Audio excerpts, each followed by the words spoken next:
إن الحمد لله نحمده ونستعينه ونستغفره ونؤمن به ونتوكل عليه ونعوذ بالله من شرور أنفسنا ومن سيئات أعمالنا من يهده الله فلا مضل له ومن يضلل فلا هادي له وأشهد أن لا إله إلا الله وحده لا شريك له وأشهد أن محمدا عبده ورسوله. أعوذ بالله من الشيطان الرجيم. بسم الله الرحمن الرحيم. يا أيها الذين آمنوا اتقوا الله حق تقاته ولا تموتن إلا وأنتم مسلمون. يا أيها الناس اتقوا ربكم الذي خلقكم من نفس واحدة وخلق منها زوجها وبث منهما رجالا كثيرا ونساء واتقوا الله الذي تساءلون به والأرحام إن الله كان عليكم رقيبا.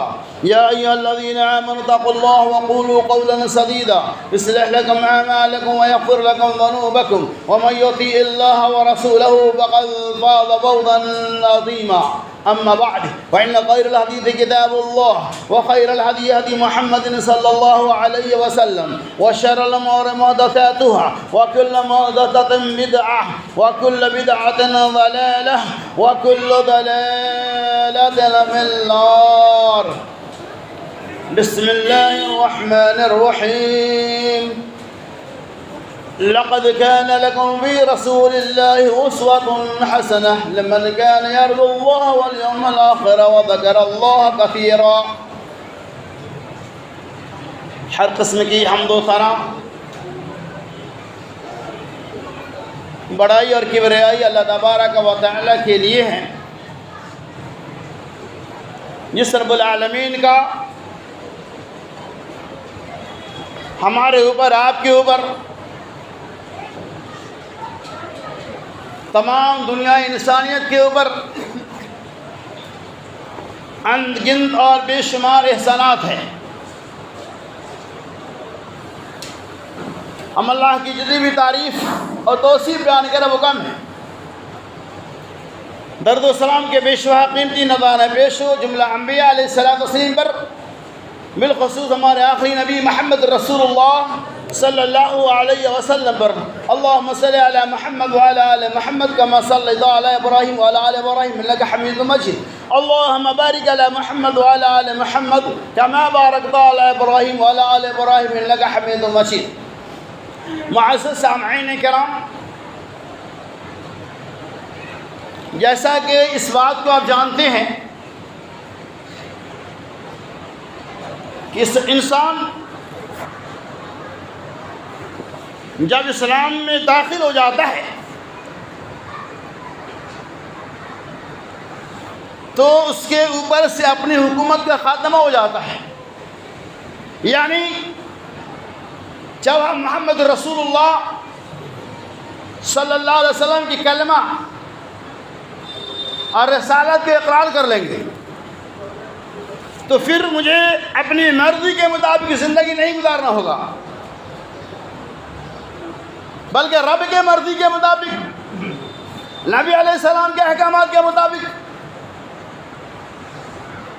ہمیں زندگی گزارنی ہوگی۔ ان کے فرامین کے بغیر اگر ہم کسی کام کو انجام دیں گے تو بظاہر وہ کام کتنی خوبصورت کیوں نہ ہو، وہ کام اللہ رب العالمین کے ہاں قابل تعریف اور قابل تحسین نہیں ہے، چاہے وہ کام کتنا ہی خوبصورت کیوں نہ ہو۔ اس لیے کہ سورہ احزاب میں اللہ نے اعلان کر دیا، لقد كان لكم في رسول الله اسوة حسنة، تحقیق کے تمہارے لیے رسول اللہ صلی اللہ علیہ وسلم کی زندگی اسوہ حسنہ، نمونہ اور آئیڈیل ہے۔ لمن كان يرجو الله واليوم الآخر، ان لوگوں کے لیے جنہیں اللہ سے ملنے کی امیدیں ہیں، ان لوگوں کے لیے جن کا ایمان اللہ پر آخرت کے دن کے اوپر ہے۔ اور یہ لوگ اللہ تبارک و تعالیٰ کو زیادہ ہی ذکر کرنے والے ہیں۔ اس سورہ احزاب کے ٹکڑے میں اللہ تبارک و تعالیٰ نے دنیا انسانیت کا بہت ہی اہم پیغام ہے۔ اس پیغام پہ انسان غور کرے گا تو یقین مانے کہ اس کا بیڑا پار ہے۔ دوسری جگہ اللہ نے فرمایا لقد من اللہ علی المؤمنین اذ بعث فیہم رسولا من انفسہم یتلو علیہم، تحقیق کہ اللہ تبارک و تعالی نے مومنوں کے اوپر بہت بڑا احسان کیا، من انفسہم یہ کہ انہیں میں سے رسول کا انتخاب کیا، یتلو علیہم آیاتہ جو اللہ کی آیتوں کی تلاوت کرتے ہیں، ویزکیہم اور جو پاک و صاف کرتے ہیں، تذکیر کرتے ہیں، واعظ و نصیحت کرتے ہیں، ویعلمہم الکتاب والحکمہ اور وہ نبی ہمیں کتاب و حکمت و دانائی کی باتیں بتاتے ہیں، وَإِنْ كَانَ مِنْ قَبْلِ لَفِي ضَلَالٍ مُبِينٍ گرچہ اس سے پہلے ہم گناہی گمراہیت کے اندر تھے۔ اللہ تبارک و تعالیٰ نے ہمیں اس آیت کے اندر یہ پیغام دیا کہ رسول کا انتخاب اللہ تبارک و تعالیٰ نے تمہیں میں سے کیا، من انفس یعنی ہمارے ہی لوگوں میں سے، انسانوں میں سے اللہ نے رسول کو بنایا، جن کا کام کیا ہے قرآن مجید کو پڑھنا، قرآن کے ذریعے تذکیر کرنا، وَيُعَلِّمُهُمُ الْكِتَابَ وَالْحِکْمَةَ کتاب و حکمت کی، دانائی کی، عقل مندی کی باتیں بتانا، یعنی جو باتیں نبی نے نہیں بتایا،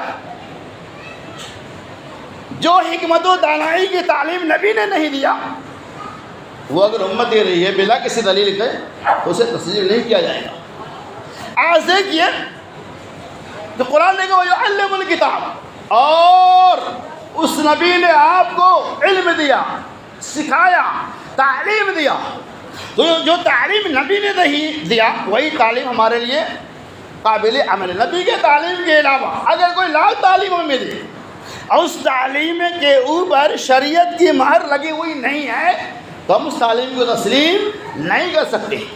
میرے دوستوں، بزرگوں اور ساتھیوں، آج دیکھیے دنیا کے اندر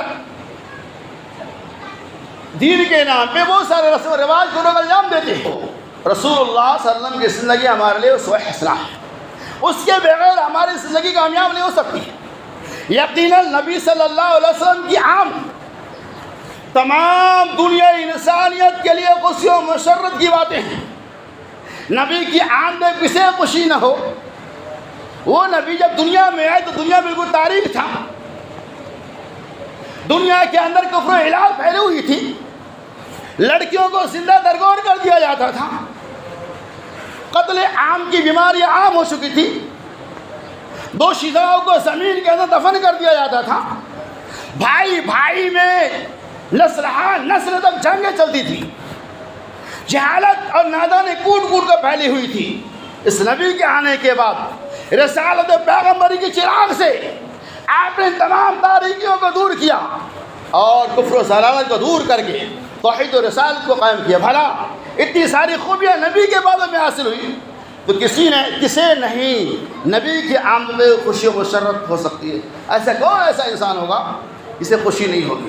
لیکن میرے دوستو، بزرگوں کے ساتھیوں، یقیناً رسول اللہ صلی اللہ علیہ وسلم کی سیرت ہمارے لیے اسوہ حسنہ ہے۔ آپ صلی اللہ علیہ وسلم کے نام پہ بہت سارے رواج یا بہت سارے کاموں کو انجام دیا جاتا ہے جس کی شریعت میں کوئی دلیل موجود ہے، اور کرنے والے کریں تو ٹھیک ہے، وہ سمجھے، ان کا عمل سمجھے، لیکن نہیں کرنے والوں پہ اس طرح کے الزامات، اللہ کی قسم ابھی بتاؤں گا آپ کے رونگٹے کھڑے ہو جائیں گے، اس طرح کے الزامات کسی کوئی انتہا نہیں۔ میرے دوستوں، بزرگوں اور ساتھیوں، رسول اللہ صلی اللہ علیہ وسلم کی سیرت مبارکہ ہمارے لیے، آپ کے لیے قابل عمل ہے۔ رسول صحابہ کی سیرت کے علاوہ کوئی سیرت نہیں کر سکتی ہمارے پاس۔ نبی صلی اللہ علیہ وسلم کی تاریخ ولادت کے بارے میں امت کے اندر ایک بڑا اختلاف ہے، اور اسی تاریخ ولادت کی مناسبت سے یا تاریخ ولادت کی آڑ میں آج امت کے اندر اس تاریخ کے نام پہ، اس جشن کے نام پہ، اس برتھ ڈے کے نام پہ بہت سارے رسموں کو انجام دیا جاتا ہے جس کا شریعت سے کوئی حصہ نہیں۔ میرے دوستوں، بزرگوں اور ساتھیوں، یقیناً رسول اللہ صلی اللہ علیہ وسلم کی تاریخ ولادت اور تاریخ وفات دونوں پہ آپ غور کریں گے تو آپ کے سامنے باتیں عدن من الشمس ہو جائیں گی کہ آپ صلی اللہ علیہ وسلم کی تاریخ ولادت کے اندر امت کا بڑا اختلاف ہے، لیکن تاریخ وفات میں کسی ایک شخص کا بھی اختلاف نہیں ہے۔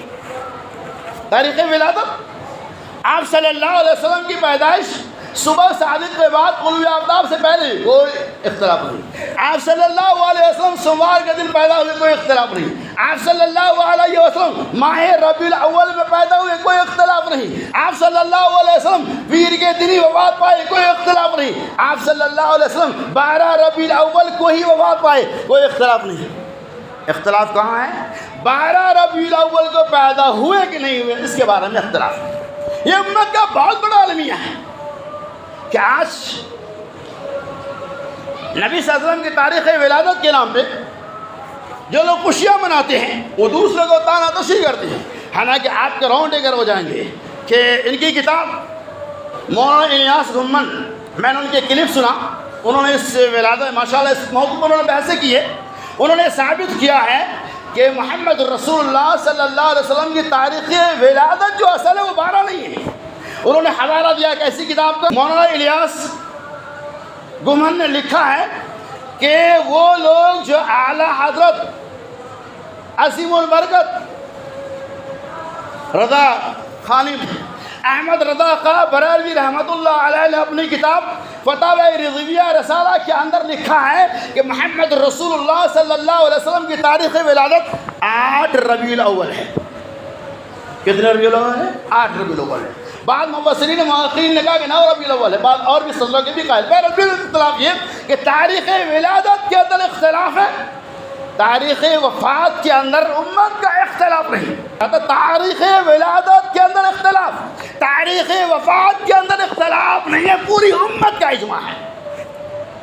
اور آج ہم تاریخ وفات کے نام پہ، تاریخ عید میلاد النبی صلی اللہ علیہ وسلم کے نام پہ ایسے ایسے رسموں کو انجام دیتے، کاموں کو انجام دیتے ہیں کہ اپنا تو اپنا غیر بھی شرمندہ ہو جاتے ہیں.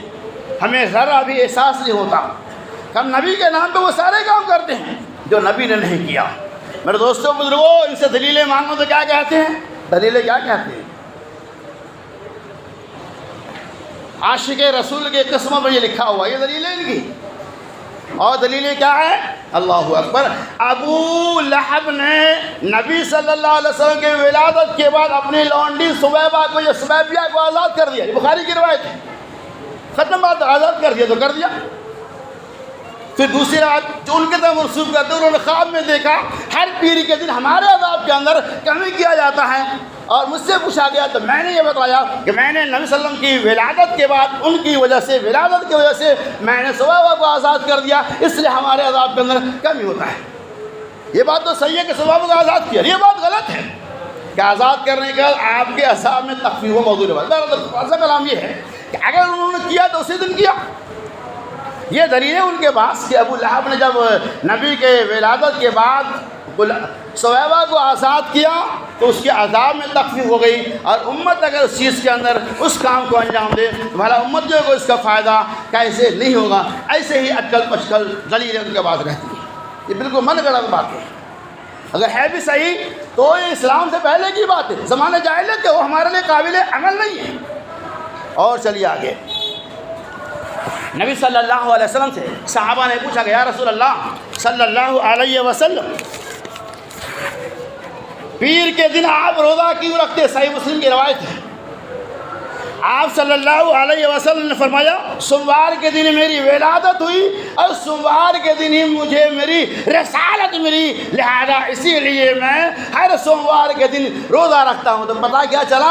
ہر سوموار کے دن یقیناً روزہ رکھنا یہ سنت نبویہ ہے. اب اس حدیث پاک پہ غور کیجئے کہ محمد رسول اللہ صلی اللہ علیہ وسلم نے فرمایا میری اسی دن ولادت ہوئی اور اسی دن نبوت ملی، اسی لیے میں روزہ رکھتا. اب یہاں قابل غور بات یہ ہے کہ رسول اللہ صلی اللہ علیہ وسلم کا مقام آپ کی ولادت کی وجہ سے ہے یا رسالت کی وجہ سے؟ آپ کا اگر مقام ہے تو رسالت و نبوت کی وجہ سے، ابن عبداللہ کی وجہ سے نہیں، محمد رسول اللہ کی وجہ سے آپ کا مقام اور آپ کا شان ہے. افضل الانبیاء ہے آپ. تو آپ کا مقام کس وجہ سے بڑھا؟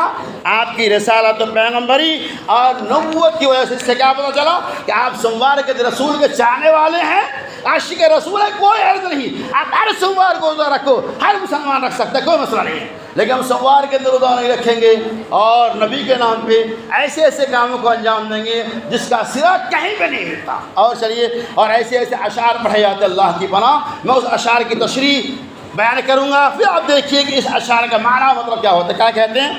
نثار تیری چہل پہل پہ، نثار تیری چہل پہل پہ ہزاروں عید ربیع الاول، نثار تیری چہل پہل پہ ہزاروں عید ربیع الاول، سوائے ابلیس کے جہاں میں، سوائے ابلیس کے جہاں میں سبھی تو خوشیاں منا رہی ہے. نعوذ باللہ من ذالک. اب دیکھیے اس اشعار میں کیا کہا نا، سوائے ابلیس کے جہاں میں سبھی تو خوشیاں منا رہی ہے. کیا پتہ چلا؟ اس دنیا کے اندر سب خوشیاں منا رہے ہیں، لیکن جو ابلیس کو چاہنے والے، جو شیطان کو چاہنے والے ہیں، وہ خوشیاں نہیں منا رہے ہیں. اب یہ کتنا کفریہ اشعار ہے، اب اس پہ غور کیجئے آپ کو باتیں سمجھ میں آ جائیں. کیا کہا؟ سوائے ابلیس کے سبھی تو خوشیاں منا رہے ہیں.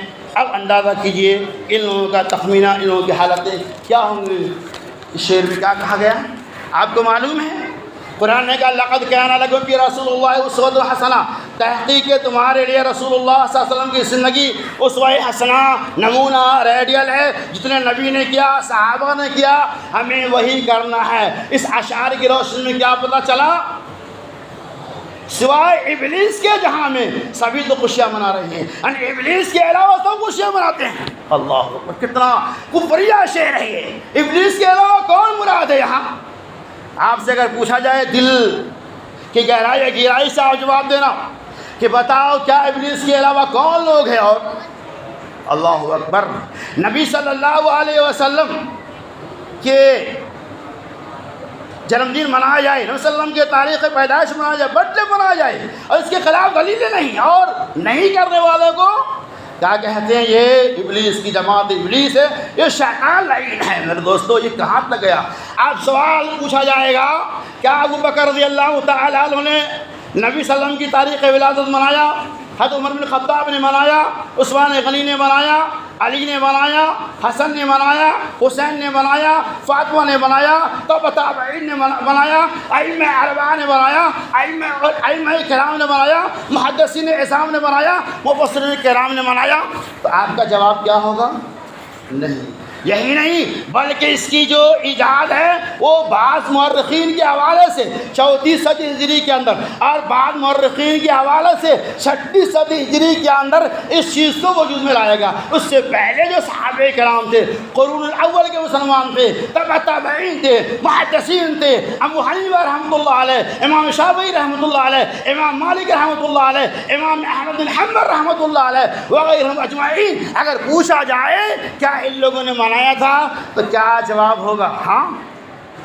اب کوئی یہ کہے سوائے ابلیس کے جہاں میں سبھی تو خوشیاں منا رہے ہیں، کہاں انہوں نے خوشیاں منا. اور چلیے آگے اور تفصیل دیکھیے. اللہ تبارک و تعالیٰ میدان محشر میں جہاں عدالت کی کرسی قائم ہوں گی، رب الجلال کی قسم اللہ تبارک و تعالیٰ میدان محشر میں پوچھے گا. یہی نہیں بلکہ یہاں تک باتیں ہوتی ہے کہ جو جیسے عید میلاد نہیں منائے وہ گستاخ رسول ہے، جو قیام جو کھڑا نہ ہو وہ کافر، اور پتہ نہیں کیا کہا جاتا ہے. میدان محشر میں اللہ تبارک و تعالیٰ پوچھے گا، سارے لوگ وہاں موجود ہیں. اللہ کہے گا اے لوگوں، نبی کے نام پہ جیسے عید میلاد النبی منایا ہاتھ اٹھاؤ، نبی کے نام پہ جس نے قیام کیا ہاتھ اٹھاؤ، نبی کے نام پہ جس نے فاتحہ دلایا وہ ہاتھ اٹھاؤ، نبی کے نام پہ جس نے وفات النبی بنایا، ولادت النبی بنایا وہ ہاتھ اٹھاؤ. وہاں کون لوگ ہاتھ اٹھائیں گے؟ کون لوگ ہاتھ اٹھائیں گے؟ اللہ کی قسم بتاؤ، کوئی صحابہ ہاتھ اٹھائیں گے؟ کیا کوئی تابعین ہاتھ اٹھائیں گے؟ کیا کوئی صحیح العقیدہ ہاتھ اٹھائیں گے؟ کون لوگ ہاتھ اٹھائیں گے؟ آپ اندازہ کیا اگر کوئی یہ کہتا ہے سوائے ابلیس کے جہاں میں سبھی تو خوشیاں منا رہے ہیں، وہ یا یہ کہہ کر وہ صحابہ کرام تک کو ہی ملعون کر رہا ہے، محدثین اعظام کو گالیاں دے رہا ہے، ائمہ اربعہ کو برا بھلا کہہ رہا ہے. شیخ عبد القادر جیلانی رحمۃ اللہ علیہ جو 34 صدی ہجری کے پیر ہیں، اور پیروں کی دنیا میں ان کے یہاں ان کا خطاب پیران پیر ہے، یعنی پیروں کے یہ پیر ہے. جیسے کہتے ہیں نا ہم کہ عیدوں کے عید عید میلاد النبی، ویسے ہی کہا جاتا ہے پیروں کے پیر پیران شیخ عبد القادر جیلانی رحمۃ اللہ علیہ. پوچھو شیخ عبد القادر جیلانی رحمۃ اللہ علیہ نے جشن عید میلاد النبی یا جشن وفات النبی صلی اللہ علیہ وسلم کا اہتمام کیا؟ نہیں کیا۔ تو لہذا جو لوگ اس طرح کے کاموں کو انجام دیتے ہیں تو غلط ہے، اور اس غلطی پہ دوسروں کو مورد الزام ٹھہراتے ہیں، دوسروں کو ملعون کرتے ہیں، وہ صرف صحیح العقیدہ سلفی عقیدہ کو نہیں بلکہ ان کے علاوہ صحابہ کرام کی جماعتیں ہیں وہ اس زمرے میں داخل کرتے ہیں۔ لہذا میں اللہ تبارک و تعالیٰ سے دعا کرتا ہوں کہ اللہ رب العالمین ہمیں ولادت النبی صلی اللہ علیہ وسلم کے مفہوم کو سمجھ کر رسول اللہ صلی اللہ علیہ وسلم کی زندگی کو اسوہ حسنہ بنانے کی توفیق رفیق اللہ